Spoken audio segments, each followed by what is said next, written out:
નમસ્કાર મિત્રો, આપણી આ યુટ્યુબ ચેનલમાં આપ સર્વે દર્શક મિત્રોનું હાર્દિક સ્વાગત છે. દોસ્તો, આજે ખાસ કરીને વાત કરવાની છે તુવેરની ખેતી પદ્ધતિ. તુવેરની અંદર તુવેરની કઈ જાતનું વાવેતર કરીએ જેથી કરીને આવનારા વર્ષની અંદર આપણને ખૂબ સારું ઉત્પાદન મળી રહે, એવા હેતુથી આજનો આ વિડીયો છે પૂરો નિહાળજો, જેથી કરીને તમને પણ ખ્યાલ આવે. ઘણી બધી વેરાયટી છે તુવેરની, એમાંથી આપણા વિસ્તારમાં આપણા ખેતરને કઈ માફક આવશે, આપણે આંતરપાક તરીકે વાવેતર કરીએ છીએ કે એકલી તુવેરનું વાવેતર કરીએ, તો આપણને ખ્યાલ આવે કે આ વેરાયટી આપણા માટે સુટેબલ છે કે નહીં. એટલે એ માહિતી આજના વિડીયોની અંદર આપવાની છે. એમાં માહિતી આપવા માટે હું આપની સાથે આપનો દોસ્ત મનીષ બલદાણીયા, કૃષિ વૈજ્ઞાનિક તરીકે કૃષિ વિજ્ઞાન કેન્દ્ર કોડીનાર, ગીર સોમનાથ ખાતે ફરજ બજાવું છું. દોસ્તો, જુલાઈ મહિનો ચાલુ છે અને આ મહિનામાં ખૂબ સારો એવો વરસાદ બધા જ વિસ્તારોની અંદર પડ્યો છે. ગુજરાતનો ઘણો બધો એવો વિસ્તાર છે કે જ્યાં ખૂબ સારો વરસાદ પડી ગયો છે. અમુક ટકા વિસ્તાર એવો છે કે જ્યાં કદાચ હજી વરસાદ નથી પડ્યો. તમારા વિસ્તારમાં કેવો વરસાદ પડ્યો એની જરા કોમેન્ટ કરીને જણાવજો કે અમારા વિસ્તારમાં આવી રીતના વરસાદ પડેલો છે. બીજી વાત કે આ વર્ષથી અલ નીનોનું વર્ષ, એટલે કે અલ નીનોની અંદર વરસાદ હંમેશા લેટ થતો હોય, ઓછો થતો હોય, આવી પરિસ્થિતિનું નિર્માણ થતું હોય, અને જ્યાં વરસાદ પડે ત્યાં જોરદાર પડે આવી પરિસ્થિતિનું નિર્માણ થતું હોય. આ અલ નીનોના લક્ષણ કહેવાય. લક્ષણ જે કહી શકાય કે ઓળખ કઈ રીતના થાય, એવી એક ઓળખની વાત આપીએ તો તમે જાણો છો, માંગરોળની અંદર એક સાથે સમાચારના ડેટા મુજબ 40 ઇંચ સુધીનો વરસાદ થયો. આવી પરિસ્થિતિ, કારણ કે જ્યાં આભ ફાટે કે એક ધારો વરસાદ પડી જાય, આને કહેવાય અલ નીનોની અસર. હવે આવનારો સમય એવો પણ બની શકે, જો આ ડેટા છે આપણું જે વેધર ઇન્ફોર્મેશન સેન્ટર જે છે, બરાબર, હવામાન ખાતું છે, એમની ભલામણ એવી છે કે વરસાદ આવનારા સમયમાં પાછો ખેંચાઈ પણ શકે. આવી પરિસ્થિતિની અંદર આપણે ખૂબ કાળજીપૂર્વક ખેતી કરવી ખૂબ અગત્યની છે. તો આજની વાત કરીએ તો વધારે ઉત્પાદન આપતી તુવેરની જાતનું વાવેતર કરવું જોઈએ થોડું, કારણ કે આપણે બધાને ખબર છે તુવેરનો બજાર ભાવ પણ ખૂબ સારો રહે છે, ટેકાના ભાવે પણ તુવેરની ખૂબ સારી એવી ખરીદી થાય છે. તો દોસ્તો, તુવેરનું સૌથી વધારે ઉત્પાદન આપતી એવી જાતની જ પસંદગી કરવી જોઈએ. મોટા ભાગના લોકો અત્યારે બજારમાં જે લોકલ જાતો મળે છે એની પસંદગી કરી લેતા હોય છે. આવી પરિસ્થિતિની અંદર ખેડૂતને છેલ્લે પૂરતું ઉત્પાદન ન મળે, દુકાને જાય, અહીંયા જઈને એમ કે તમે જે કયો એ આપણે વાવી દેવું, આવા પણ ખેડૂત મેં જોયેલા છે. અમુક ખેડૂતો એવા છે કે અહીંથી કહેવામાં આવ્યું કે આ જ વેરાયટી વાવવાની છે, એ જ વેરાયટી ત્યાં જઈને ગોતે, ત્યાં નથી તો બીજી દુકાન બદલે, ત્યાં નથી ત્રીજી દુકાન બદલે, પછી અમને કોલ કરે કે આ વેરાયટી એટલા વિસ્તારમાં અવેલેબલ નથી, ક્યાંય બીજેથી મળે એવી વ્યવસ્થા ખરી? તો આપણે એને જવાબ આપીએ કે હા, આ જગ્યાએથી આ જગ્યાએથી મળવાની શક્યતા છે. પણ અમુક લોકો તો એનું જે ખાલી વિડીયો આપણો જોવે અને સામેવાળો જે વસ્તુ આપે એ દબાવીને વાવી દે, આવું બનતું હોય. બીજું, એવી જાતની પસંદગી કરવી જોઈએ કે જે રોગો સામે પ્રતિકારક હોય, બરાબર. જે અત્યારે એસએમડી એટલે કે સ્ટરીલિટી મોઝેક વાયરસ, જેની અંદર ફૂલ વ્યવસ્થિત આવે પણ ફૂલ બધા ખરી જતા હોય, પાંદડા મોટા ભાગે ખરી જતા હોય, તુવેર પીળી પડી જતી હોય, અથવા વંધત્વનો રોગ આવું પણ બની શકે કે જેની અંદર કોઈ ફૂલ મતલબ વ્યવસ્થિત બેસતું નથી ને મતલબ જાળી અથવા તો પાંદડાનો ગુસ્સો થઈ જતો હોય.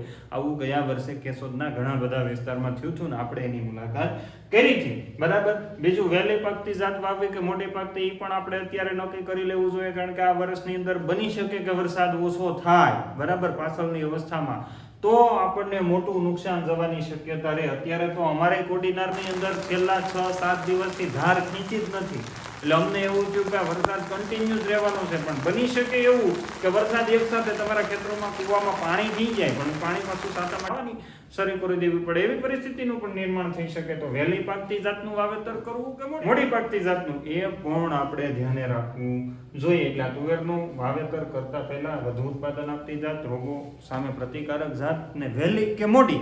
એમાં વહેલી પાકતી જાતોની વાત કરીએ તો મિત્રો, GT 101 જે આપણા દાંતીવાડા સંશોધન કેન્દ્ર કે બધા આપણી ગુજરાતની જે યુનિવર્સિટી છે ત્યાંથી આ જાત છે રિલીઝ થયેલી છે. GT 105 નંબરની જાત છે. GT 100 નંબરની જાત છે.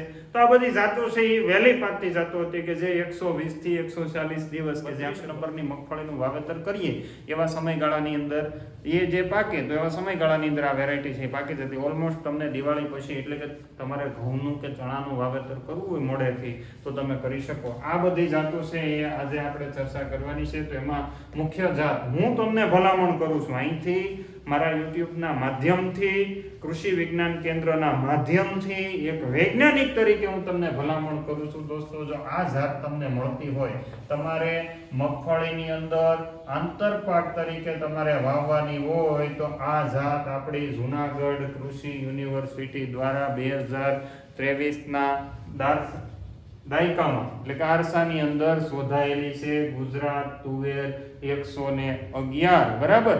ખૂબ સારી જાત છે, સારું ઉત્પાદન. 1 વીઘા દીઠ 15 થી 20 મણ. આ સરેરાશ ઉત્પાદનની વાત છે, નહીં કે તમારા ખેતરની વાત છે. કારણ કે સરેરાશ ઉત્પાદન હંમેશા ઓછું હોય, તમે પકવો છો આના કરતા વધારે. એટલે સરેરાશ પણ 20 મણ સુધીની ક્ષમતા ધરાવતી જાત છે. જો તમારા ખેતરમાં તમે વ્યવસ્થિત ખાતર નાખો, વ્યવસ્થિત માવજત કરો, વ્યવસ્થિત બેક્ટેરિયલ ટ્રીટમેન્ટ કરો, ઉપરથી ફૂલડા ન ખરે એવી દવાઓના છંટકાવ કરો એટલે તમને તાકાતવાળું રિઝલ્ટ મળે. આ 15 થી 20 મણ અહીં લખ્યું તમે 35 મણ સુધી લઈ શકો. એની વિશેષ માહિતી માટે તમારે પાછું 35 મણ તુવેર કેમ કરવી ને એ મારો નંબર હું તમને પાછળ આપું ત્યારે મને કોન્ટેક્ટ કરજો બરાબર. બીજી વાત છે દોસ્તો, આ 170 થી 180 દિવસે એટલે કે 6 મહિને તુવેર પાકે. આપણે જુલાઈની અંદર વાવેતર કરીએ તો આ જાન્યુઆરી મહિનાના એન્ડમાં આ તુવેર પાકે. એ ખાસ યાદ રાખજો.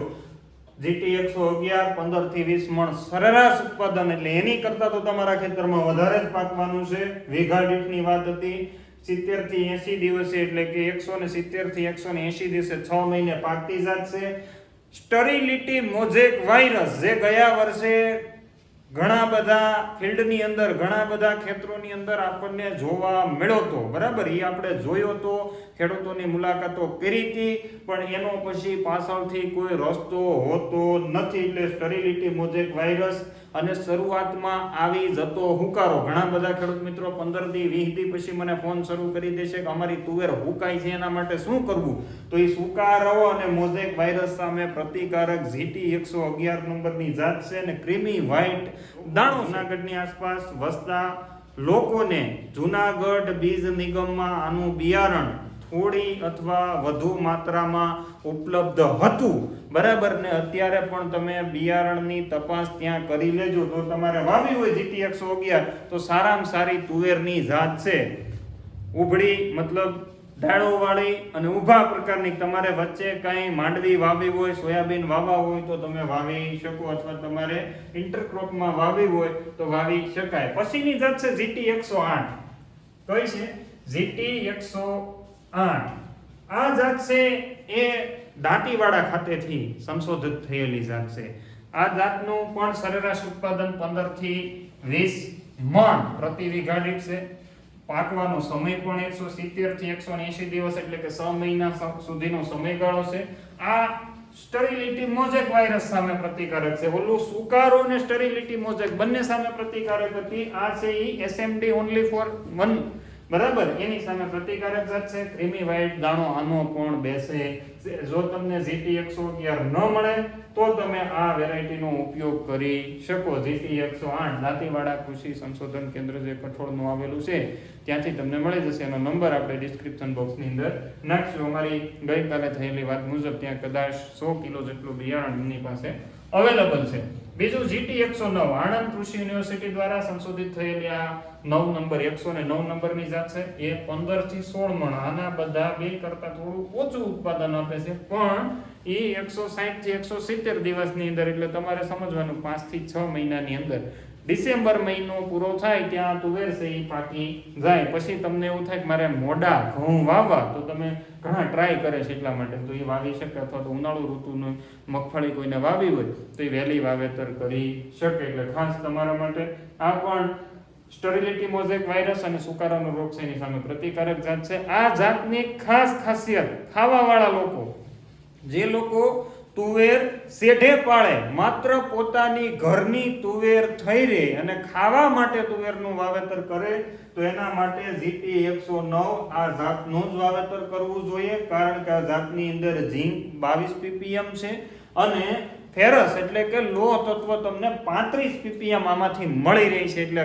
ખાવા માટે સ્પેશિયલ તમે વાવેતર કરતા હોય તો GT 109 આણંદ કૃષિ યુનિવર્સિટી ખાતેથી તમને આનું બિયારણ મળી રહેશે.